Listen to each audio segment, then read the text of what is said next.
Okay, yet another time travel. We're landing in Washington, D.C. in 1965, right in the thick of the Cold War and the height of the Vietnam conflict. In today's video, I'm going to embed myself with a group of students, and we are marching straight into a protest against the mandatory military draft. And right after that, of course, I'm going to cruise around to see how everyday people are holding up. Welcome to Washington, D.C. in the 60s. Let's do this.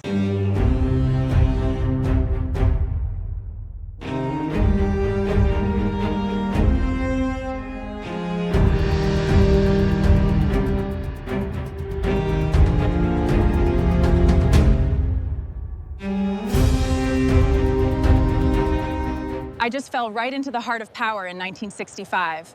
But the atmosphere here in Washington isn't one of peace, it's pure paranoia. Walking down these monumental avenues gives off a strange vibe.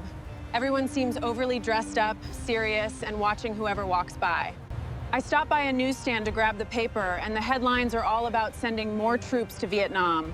The sense of fear is in the air. I tried to get a bit closer to the White House gates, but security here is heavy. I feel like I'm being watched with every single step. That black car parked back there hasn't moved since I arrived. And those men in suits and sunglasses are looking straight at me.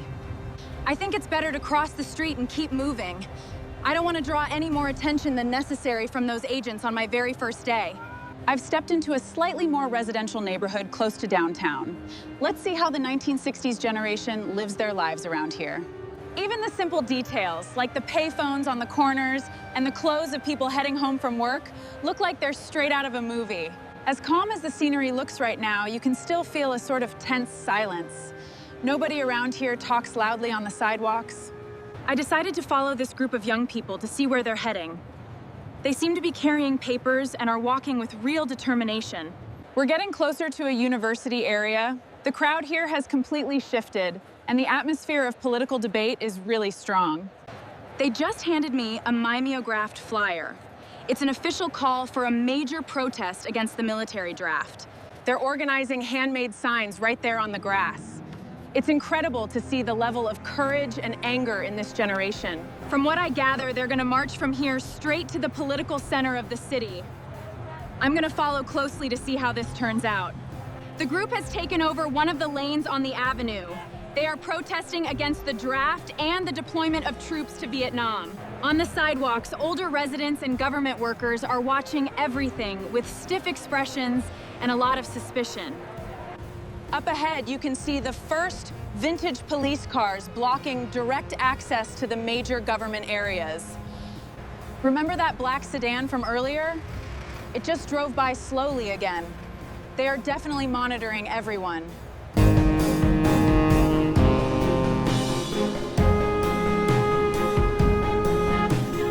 I decided to step away to check out the local businesses. The cost of living has gone up due to war spending, but the shops are still busy. The line at the post office is huge. Many families here send letters and care packages every single week to the soldiers in Asia. Even with inflation squeezing their budgets, the people here stand firm. Office workers and laborers pack the diners during their lunch break. Talking to a market vendor, he told me some products have vanished from the shelves, but the community spirit keeps the neighborhood strong. It's fascinating to see how daily life just keeps going.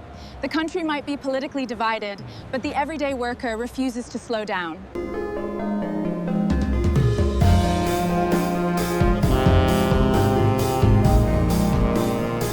Looking at the prices in this butcher shop window, you can tell how the war tax changed everything. Yet, people are buying things while talking. Here at the bus stop, most people are reading newspapers or paperbacks. There's a really beautiful dignity in this public routine. I walked past the building where they control the country's entire economy. Even with the war crisis, the movement of employees is frantic. That boy on the corner doesn't stop shouting the day's headlines. The flow of information in the capital is fast, and nobody wants to be left behind. This mix of worry about the future and total focus on present work is what defines Washington today. The city simply doesn't stop. Talking to the older folks on the sidewalks, you can tell that World War II is still fresh in their minds. They live in dread of another global conflict. But the present of 1965 has brought a totally new dynamic. The danger now isn't just marching armies, it's the invisible threat of a nuclear attack. The future of the world is being decided right here and in Moscow. Every diplomatic move feels like a game of chess where any mistake could be fatal. People are buying international newspapers just to try and make sense of the news. The planet has never been so split down the middle. You can feel the weight of this geopolitical uncertainty in the air, but the people don't let it break them. They face tomorrow with incredible resilience. I walked past an army recruitment center. The sight of young men waiting in line to enlist brings a harsh reality to this entire period.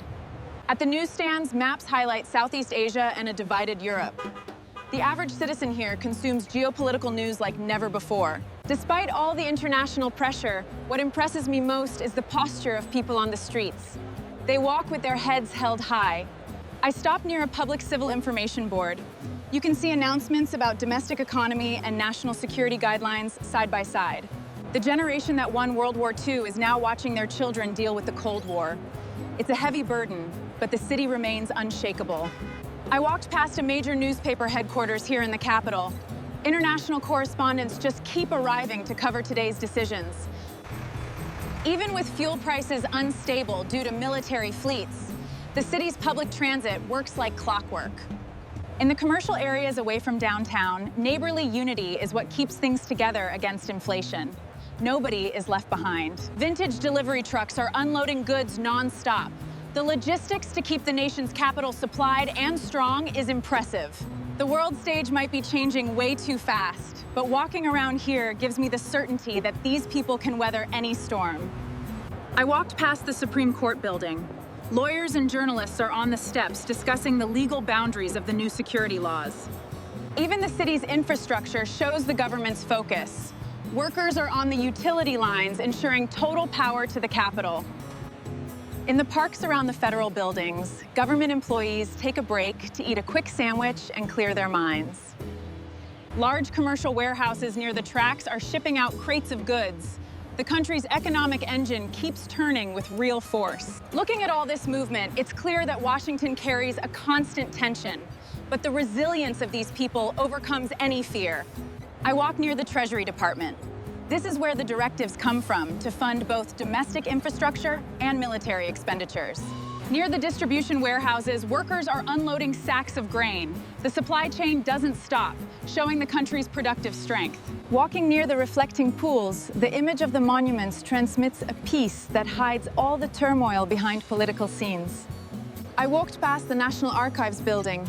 It's fascinating to think that history is being stored there while we are living it on the streets. Geopolitical tension might be the reality of this century, but the firmness with which this city operates shows they won't back down for anything.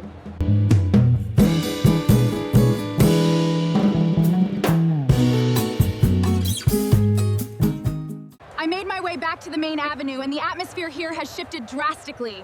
The crowd of students has doubled in size, and the tension is palpable. Dozens of police officers with nightsticks and helmets have formed an impassable human line right in front of us. Nobody gets through. No more war in Vietnam. Bring our brothers home now. Bring them home now. The leaders of the movement are slogans through a megaphone. The police have started advancing a few steps to push back the protest line. The shoving at the front of the barrier is getting dangerous. The situation is about to spin out of control here downtown. I'm backing off to a safe route before they close down the entire perimeter. I managed to get off the main avenue just in time. The sun has started to dip, and the golden light is taking over the side streets, bringing a bit of calm. Even a few blocks away, you can still hear the echo of the megaphones. The city is boiling underneath, but it tries to keep up appearances. A few small groups of students backed off through here too. They're walking in silence, putting away their signs for tomorrow. Meanwhile, the offices are starting to empty out. The contrast between those who protest and those who just punch the clock in the gears of the system is fascinating. My first day in this 1965 Washington is winding down. The feeling is that the world has shifted gears, and nobody really knows where we're heading.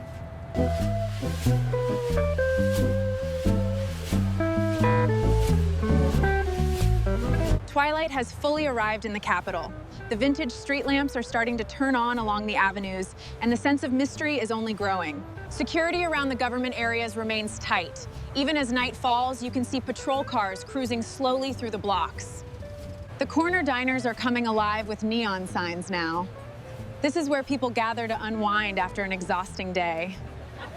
Looking back there, the illuminated Capitol dome against the dark sky reminds everyone of the weight of the decisions made inside. The day is over, but the sense of alertness stays in the air. Washington sleeps with one eye open, waiting for tomorrow.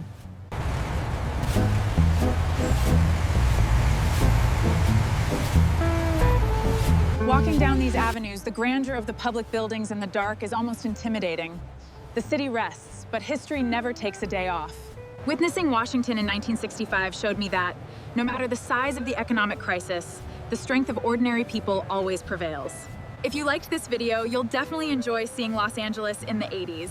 So click on the video to the left or right, which is a YouTube recommendation. Before I go, I want to thank you so much for coming along with me this far. Leave a like and subscribe so you don't miss our next destinations. Thank you so much for all your support, truly. Our journey through Washington in 1965 ends here. See you on the next trip.